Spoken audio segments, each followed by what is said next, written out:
평소처럼 주말 가족 식사였다. 나, 지은은 막내딸로 30대 중반, 혼자 사는 평범한 회사원이다. 부모님 댁에서 매주 저녁을 먹는 건 오랜 습관이었고 그게 가족의 유대라고 믿었다. 하지만 오늘은 달랐다. 식탁에 앉자마자 어머니의 손이 내 접시를 밀며 속삭이듯 말했다. 먹어라, 지은아. 우리가 정성 들여 만들었어. 그 목소리가 너무 달콤해서 오히려 소름이 돋았다. 아버지는 맞은편에 앉아 나를 지켜보고 있었다. 그 시선은 걱정이 아니라 계산된 무언가였다. 한 입 베어 물자 입안에 쓴맛이 스며들었다. 평소 닭찜의 맛이 아니었다. 이건 이상의 속으로 중얼거렸다. 한국 사회에서 부모님의 사랑은 당연한 거라고 배웠지만 이건 사랑이 아니라 통제처럼 느껴졌다. 최근 몇 달 부모님의 배려가 부담스러워졌다. 매일 도시락을 싸서 내 아파트로 가져다 주시고 너 혼자 사니 우리가 챙겨줘야지 하시며 내 부엌을 대신했다. 처음엔 고마웠다. 직장 생활 바빠서 요리할 여유가 없었으니까. 하지만 이제 내 냄비는 먼지 쌓인 채 방치됐다. 부모님, 제가 할게요 하면 어머니는 웃으며 아니야. 우리가 해. 너는 피곤할 텐데. 그 말 뒤에 숨겨진 압박이 느껴졌다. 신뢰는 한 방울씩 쌓이지만 한 번에 쏟아져 나간다는 한국 속담이 떠올랐다. 이 배려가 정말 사랑일까? 아니면 나를 약하게 만들려는 속셈일까? 식탁에서 포크 소리가 유난히 크게 울렸다. 대화는 없었다. 평소처럼 이웃 이야기나 드라마 얘기가 오가지 않았다.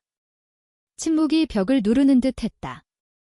어머니가 또 한 조각을 내 접시에 올리며 너 너무 말랐어. 더 먹어 하셨다. 나는 억지로 삼켰다. 매 입맛마다 시선이 느껴졌다. 부모님은 서로 눈빛을 주고받았다. 그게 무슨 의미인지 모르겠지만 불안이 스멀스멀 피어올랐다. 식사가 끝나고 설거지를 하며 부엌에 서 있었다. 물소리가 유일한 소음이었다. 물 한 잔 마시려다 입안의 쓴맛이 여전했다. 이게 그냥 착각인가? 하지만 직감이 속삭였다. 무시하지 마. 내 본능을 믿어. 한국에서 뱃속에서 느껴지는 게 진실이라고 하지 않나.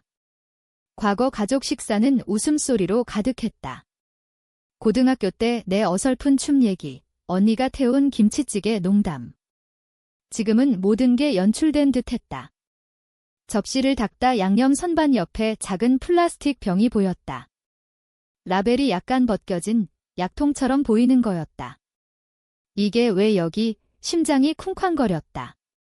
가까이 다가가 글자를 읽으려다 식탁 의자 끌리는 소리가 들렸다. 재빨리 원위치시키고 아무 일 없다는 듯 접시를 닦았다. 약이 왜 양념 옆에? 이건 우연이 아니야. 마음이 차갑게 식었다. 그날 밤 부모님 댁에서 잠을 청했다.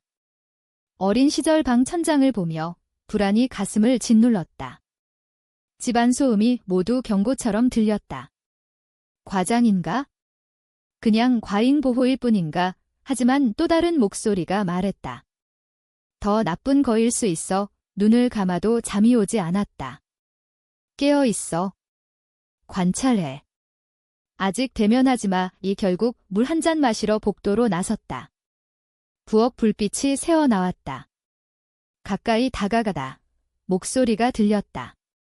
어머니의 속삭임. 지은이가 점점 약해지고 있어? 오늘 움직임이 느렸지? 아버지가 대답했다. 그래, 서류에 사인만 하면 모든 게 안정돼. 그 말에 숨이 멎었다. 건강 걱정이 아니었다. 통제였다. 재산 때문이었다. 부모님이 나를 약하게 만들려고. 다리가 떨렸다. 벽에 기대 숨을 죽였다. 어머니가 다시. 너무 세게 밀지 마. 의심하면 안 돼, 아버지. 의심 안 할 거야? 우리를 믿으니까 비명이 나오려 했지만 참았다. 지금 아니야. 조용히 방으로 돌아왔다. 대신에 칼날이 가슴을 파고들었다. 친구라면 헤어지면 그만이지만 부모님이라면? 기반이 무너지는 기분이었다. 꿈에서 식탁에 묶여 있었다.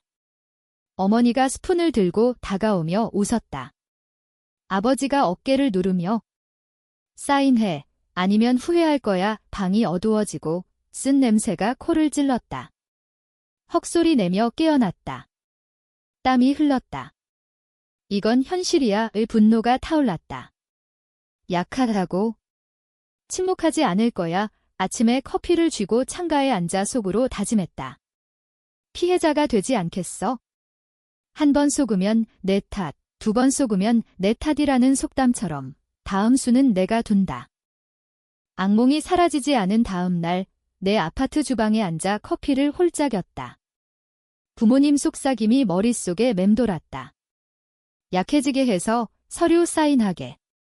밑돼 확인하라는 아버지의 옛말 아이러니했다. 이제 그걸 그들에게 적용할 차례. 증거가 필요했다. 노트북을 열고 은행 계좌를 확인했다. 떨리는 손으로 스크롤. 처음엔 평범했다. 하지만 작은 출금이 보였다. 3만 원, 5만 원, 10만 원, 메모, 가족 경비. 내가 승인한 적 없었다. 패턴이었다. 이게 도둑질, 한국법에서 가족 간 금융 착취는 범죄다. 더 파고들었다. 부모님 이름으로 연결된 계좌 발견. 내 돈이 흘러간 흔적. 왜? 재산 때문에 분노가 끓었다. 하지만 차갑게 유지했다. 대면하지 마, 더 모아.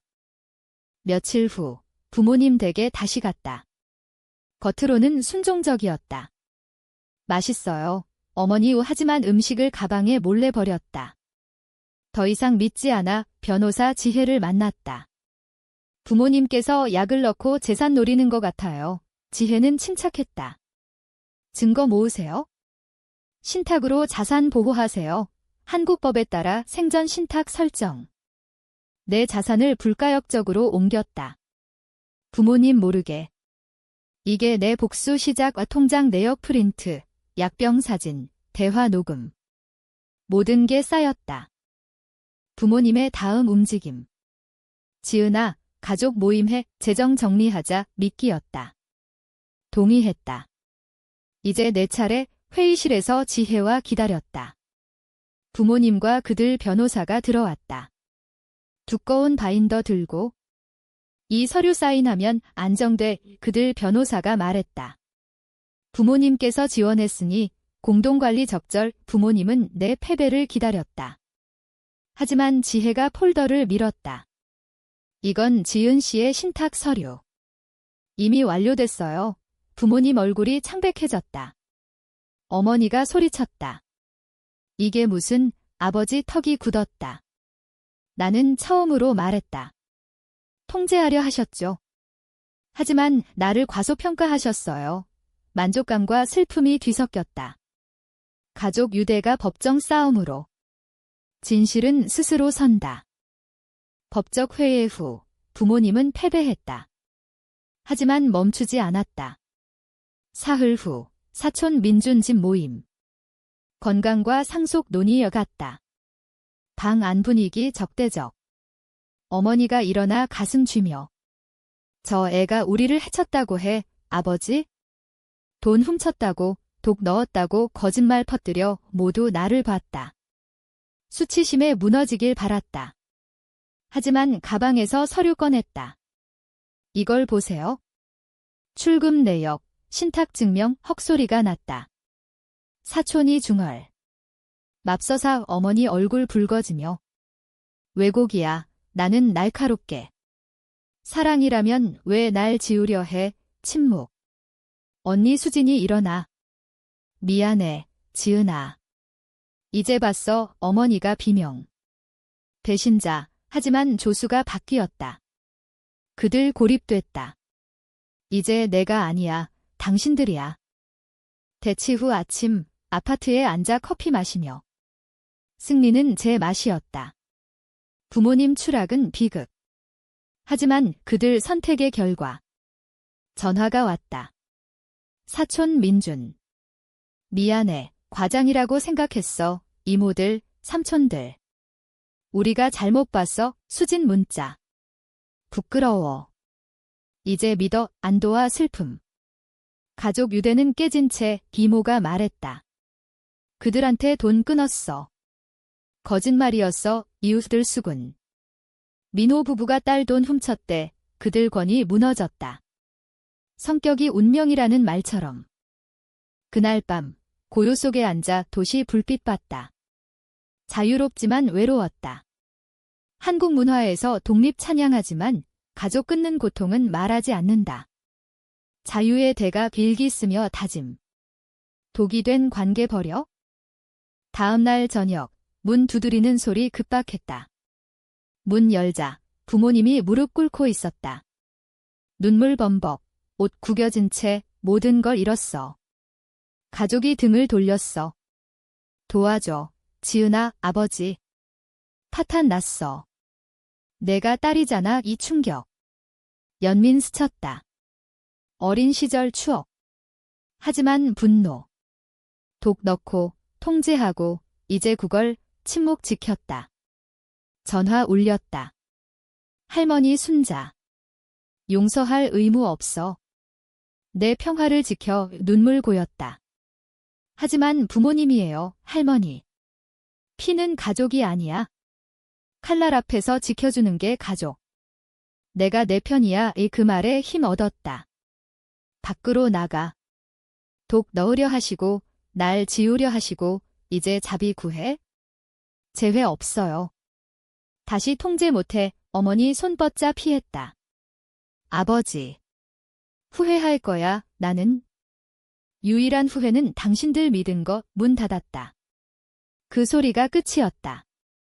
안에서 숨 쉬며. 가볍고 자유로웠다. 강한 사람은 넘어질 때마다 일어나 이제 내 삶, 내 방식으로 산다.